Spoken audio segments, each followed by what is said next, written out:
दोस्तों स्वागत है सुपर सपोर्ट में।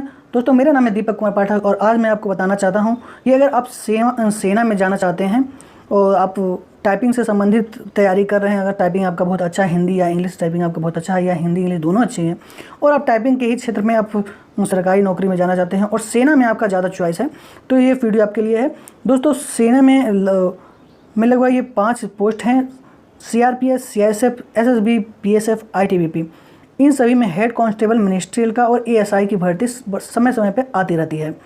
वर्तमान टाइम पे हम बात करेंगे BSF हेड कांस्टेबल और BSF ASI की।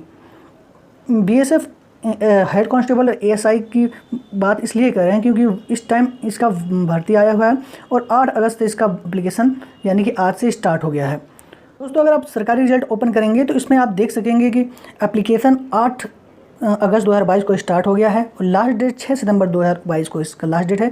पेमेंट करने का लास्ट डेट भी 6 सितंबर को ही है। इसमें जनरल OBC और EWS कैंडिडेट का 200 रुपये फीस है और SC ST और फिजिकल हैंडीकैप कैंडिडेट को कोई पैसा नहीं देना है और फीमेल कैंडिडेट को भी 1 भी रुपये नहीं देने हैं और वो फॉर्म अप्लाई कर सकते हैं। दोस्तों एक बार मैं आपसे फिर कहना चाहता हूं कि अगर आप टाइपिंग में बहुत अच्छा आपका स्पीड है, हिंदी टाइपिंग या इंग्लिश टाइपिंग, तो आप इस फॉर्म के लिए अप्लाई कर सकते हैं। और सबसे अच्छा बात यह है कि अगर आप सेना में इंटरेस्टेड हैं और सेना में एक रास्ता ढूंढ रहे हैं सेना में जाने के लिए और आपका ड्रीम रहा है सेना में किसी न किसी पद पे काम करने का, एज ए क्लर्क पे अगर आप काम करना चाहते हैं तो ये भर्ती बहुत ही अच्छी भर्ती है। इसमें आपको किसी भी तरह का प्री मेंस नहीं देना है, सिर्फ एक ही परीक्षा होगी जिसमें बहुत ज़्यादा कठिन या बहुत ज़्यादा आपको टफ एग्ज़ाम नहीं लिया जाएगा। बहुत ही अच्छी वैकेंसी है, ये मेरा ड्रीम वैकेंसी थी। किसी टाइम में इसका भर्ती देखा करता था। तो चलिए और भी इसके बारे में जानते हैं। दोस्तों इसमें एज लिमिटेशन 18 से 25 है। अगर 18 से 25 के बीच में है तो आप इसका फॉर्म अप्लाई कर सकते हैं। इसके बारे में थोड़ा सा और जानेंगे। देखिए दोस्तों, हेड कांस्टेबल मिनिस्ट्री में 312 सीट हैं और ASI यानी कि स्टेनोग्राफर जो है इसमें 11 पद हैं और दोनों की योग्यता 10+2 यानी कि इंटरमीडिएट यानी कि 12वीं है।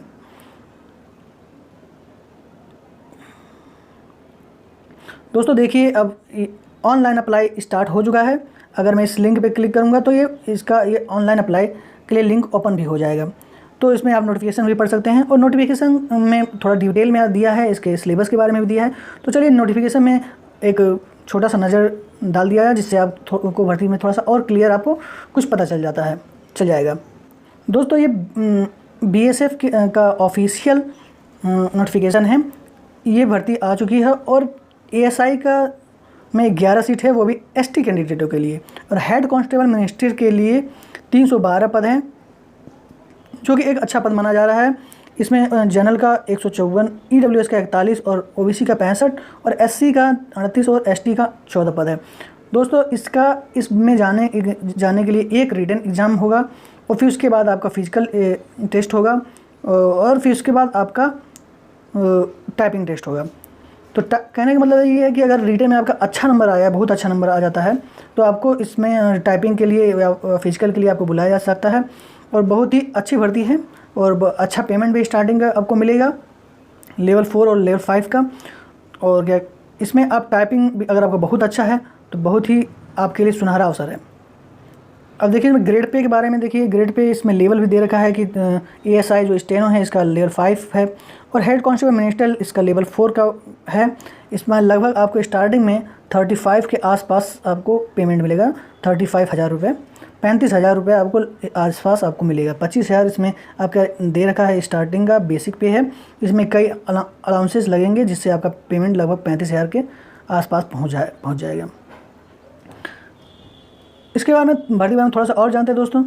इसका एज लिमिटेशन 18 से 25 है। नॉर्मल लड़के कैंडिडेट 18 से 25 के बीच में अगर आप हैं तो आप भर सकते हैं। और छूट मिलने के बाद SC ST कैंडिडेटों को 5 साल की छूट मिलेगी यानी कि 25-5 30 साल, 18 से 30 साल तक के SC ST कैंडिडेट्स में अप्लाई कर सकते हैं। OBC कैंडिडेटों को 3 साल की छूट मिलती है यानी कि 18 से 28 साल की उम्र में अगर OBC कैंडिडेट हैं तो उसमें अप्लाई कर सकते हैं। सेंट्रल गवर्नमेंट के कर्मचारी या BSF से संबंधित जो भी कर्मचारी हैं अगर इसमें अप्लाई करना चाहते हैं तो उसमें जनरल कैंडिडेट को 40 साल तक की छूट मिलेगी और SC ST कैंडिडेट को 45 साल की छूट मिलेगी। अगर एक्स सर्विस मैन हैं, वो भी सामान्य है, जनरल हैं, तो आपको 3 साल की छूट मिलेगी। एक्स सर्विसमैन ओबीसी हैं तो उसमें आपको 3+3 यानी कि 6 साल की छूट मिलेगी, यानी कि 25/6/31 साल तक आप फॉर्म भर सकते हैं। अगर एक्स सर्विसमैन SC ST हैं तो आपको 8 साल की छूट मिलेगी। अगर वीडो या डिवोर्स महिलाएं हैं तो आपको 35 साल तक आप फॉर्म भर सकते हैं। और वीडो डिवोर्स्ड वुमेन हैं, अगर आप OBC में हैं तो 38 साल तक आप फॉर्म अप्लाई कर सकते हैं। अगर वीडो या डिवोर्स महिलाएं हैं तो आप अगर आप SC ST कैंडिडेट हैं तो 40 साल तक आप फॉर्म भर सकते हैं। अब इसके बाद में दोस्तों थोड़ा सा और जानते हैं। सबसे महत्वपूर्ण बात करते हैं स्किल टेस्ट यानी कि टाइपिंग टेस्ट के बारे में। देखिए क्या इन्होंने जिक्र किया है कि अगर आप ASI के लिए अप्लाई किए हैं तो आपको शॉर्ट हैंड 80 वर्ड पर मिनट आना चाहिए इंग्लिश में, और या हिंदी अगर आपको शॉर्ट हैंड है वो भी 10 मिनट का आपको टाइम दिया जाएगा। हेड कांस्टेबल मिनिस्टर के लिए आपने अप्लाई किया है तो 35 वर्ड पर मिनट इंग्लिश में होना चाहिए और 30 वर्ड पर मिनट हिंदी आपको आना चाहिए, उससे ज़्यादा रहे। तो कहने का मतलब ये है कि इंग्लिश में 35 वर्ड पर मिनट या हिंदी में 30 वर्ड पर मिनट आपकी स्पीड होनी चाहिए क्वालिफाई करने के लिए।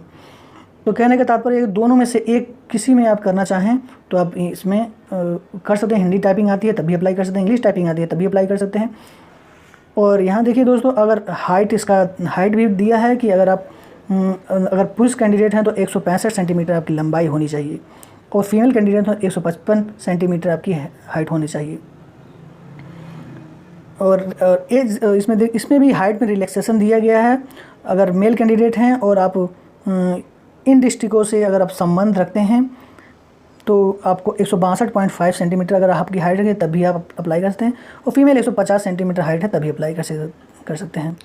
और चेस्ट के बारे में देखिए, general candidate OBC SC EWS कैटेगरियों के लिए 77 सेंटीमीटर से 82 सेंटीमीटर आपको सीना फुलाना है। मतलब मिनिमम अगर नॉर्मल में 77 सेंटीमीटर आपका सीना आना चाहिए, फुलाने के बाद आपका 82 सेंटीमीटर यानी कि 5 सेंटीमीटर फूलना चाहिए, 82 सेंटीमीटर तक आपको सीना फुलाना है। ST कैंडिडेट हैं तो 76 सेंटीमीटर कम से कम आपका बिना फुलाए चेस्ट होना चाहिए और फुलाने पे 81 सेंटीमीटर होना चाहिए। दोस्तों वीडियो लास्ट तक देखते रहिए, बहुत ही महत्वपूर्ण वीडियो है और अगर आप इसमें इंटरेस्टेड हैं तो लास्ट तक जरूर देखिए। सिलेक्शन प्रोसेस की बात करेंगे। सिलेक्शन प्रोसेस के क्या होगा दोस्तों, देखिए फर्स्ट स्टेज जो है रिटन एग्जामिनेशन। फॉर्म अगर आप अप्लाई करते हैं तो आपका फर्स्ट फेज़ होगा रिटन एग्जामिनेशन। आप रिटन एग्ज़ाम देंगे, रिटन एग्ज़ाम में अगर आप क्वालिफाई होंगे तभी आप सेकेंड फेज़ में आएंगे। अब सेकंड फेज़ में देखिए आपका क्या होगा, फिजिकल मेजरमेंट होगा। अगर आप शॉर्ट हैंड से दे रहे हैं ASI के लिए तो शॉर्ट हैंड होगा। टाइपिंग से संबंधित अगर हेड कांस्टेबल मिनिस्टर का भरे हैं तो आपका टाइपिंग टेस्ट होगा। डॉक्यूमेंट वेरिफिकेशन होगा, आपका चेक इन डॉक्यूमेंट चेक होगा और उसी टाइम आपका सेकंड फेज में मेडिकल एग्जामिनेशन हो जाएगा। तो मतलब फर्स्ट स्टेप आपका जो है रिटन है और सेकंड स्टेप में ये सभी चीज़ आपकी होगी। यानी कि अगर सेकंड स्टेप में आपको टाइपिंग देना है, फर्स्ट स्टेप में आपको रिटन क्वालिफाई ही बंदे सेकंड फेज़ में जाएंगे और अपना टाइपिंग टेस्ट देंगे और उसी टाइम डॉक्यूमेंट वेरिफिकेशन भी हो जाएगा और नॉर्मल मेडिकल एग्जामिनेशन भी हो सकता है।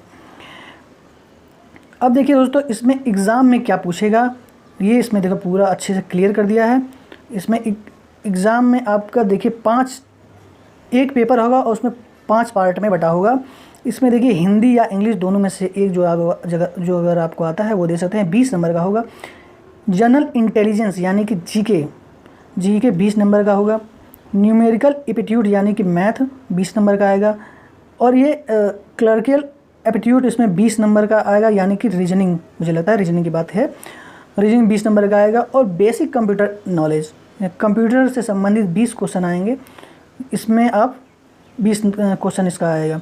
कुल मिला के 100 क्वेश्चन होंगे और 100 क्वेश्चन होगा, एक ही पेपर होगा। इसको अगर आप क्वालिफाई कर लिए या, और इसका जो रिज़ल्ट होगा इसके ऑफिशियल वेबसाइट पे आएगा और आपको वेबसाइट पे आप देखते रहिएगा कब आप इसका रिजल्ट आ रहा है। और एक ही पेपर होगा, उसके बाद आपका टाइपिंग टेस्ट होगा। ज़्यादा तामझाम नहीं है, एक पेपर के बाद आपका तुरंत ही टाइपिंग हो जाएगा, उसी दिन मेडिकल हो जाएगा, उसी दिन आपका फिजिकल टेस्ट हो जाएगा। और फिजिकल टेस्ट में मुझे लगता है सिर्फ हाइट और चेस्ट ही नापा जाएगा, दौड़ और कुछ नहीं होगा। मैंने जब दिया था तो मेरा भी दौड़ नहीं हुआ था, BSF में हेड कांस्टेबल मिनिस्टर के मैंने जब दिया था दौड़ नहीं था, हाइट चेस्ट बस नापे थे वो सब और वेट नापे थे मेरा। तो इस कहने का मतलब ये है कि आप अगर आप दौड़ने में दौड़ना आपको ज़्यादा अच्छा नहीं लगता तो ये भर्ती भी आपके लिए है। अब थोड़ा सा इसके बारे में और अगर आप जानना चाहते हैं, अब देखिए दोस्तों इसमें दे रखा है सेकंड फेज़ में कि सेकंड फेज़ में उन्हीं लोगों को बुलाया जाएगा जो फर्स्ट फेज़ क्लियर कर लिए रहेंगे। और इसका निर्धारित सेंटर है बीएसएफ का, वो अपने किसी सेंटर पे अपने जहाँ उनका ट्रेनिंग सेंटर होगा किसी जगह वो आपको बुलाएंगे। क्या दिया कि हाउ टू अप्लाई, कैसे अप्लाई करेंगे, तो ऑनलाइन अप्लाई आप कर सकते हैं। ऑनलाइन अप्लाई आप कर सकते हैं। देखिए इसमें देखिए 8 अगस्त से 6 सितंबर तक आप अप्लाई कर सकते हैं। उसी टाइम आप पेमेंट ऑनलाइन पेमेंट भी कर सकते हैं 100 रुपये में। इसमें तो दोस्तों दे रखा है 100 ही रुपये लगेगा, लेकिन वेबसाइट में 200 रुपये लिखा है। आप उस टाइम फॉर्म भरेंगे, उस टाइम आपको क्लियर हो जाएगा कि 100 या 200 रुपये लग रहे हैं। यानी कि ऑनलाइन आप अप्लाई कर सकते हैं। इसमें आपको चिंता की बात नहीं है कि आपको ऑफलाइन, मेरे टाइम में ऑफलाइन अप्लाई किया गया था, तो अब अच्छा हो गया है कि ऑनलाइन अप्लाई हो रहा है। दोस्तों ये बीएसएफ ने अपने ऑफिशियल नोटिफिकेशन में ये 17 सेंटर दे रखे हैं। इन्हीं सेंटर में हो सकता है आपका एग्ज़ाम और फर्स्ट फेज़ और सेकंड फेज़ हो सकता है। तो इन्होंने अपने आपकी जानकारी के लिए 17 सेंटर के नाम दे रखे हैं। दोस्तों अगर वीडियो पसंद आए हो तो प्लीज़ लाइक करें और चैनल को ज़रूर सब्सक्राइब कर लीजिए। बहुत दिनों के बाद मेरा चैनल वापस आया है। मेरा सस्पेंड हो गया था चैनल, जिससे चैनल वापस आया है और मैं काफ़ी अभी खुश हूँ और आपका हेल्प करना चाहता हूँ, पूरा सपोर्ट करना चाहता हूँ। वैकेंसी से संबंधित, आपको जॉब दिलाने से संबंधित जो भी मेरी सहायता होगी मैं करता रहूँगा। तो प्लीज़ चैनल को ज़रूर सब्सक्राइब करिए और वीडियो पसंद आए तो प्लीज़ लाइक कर लीजिए। थैंक यू, धन्यवाद, वंदे मातरम।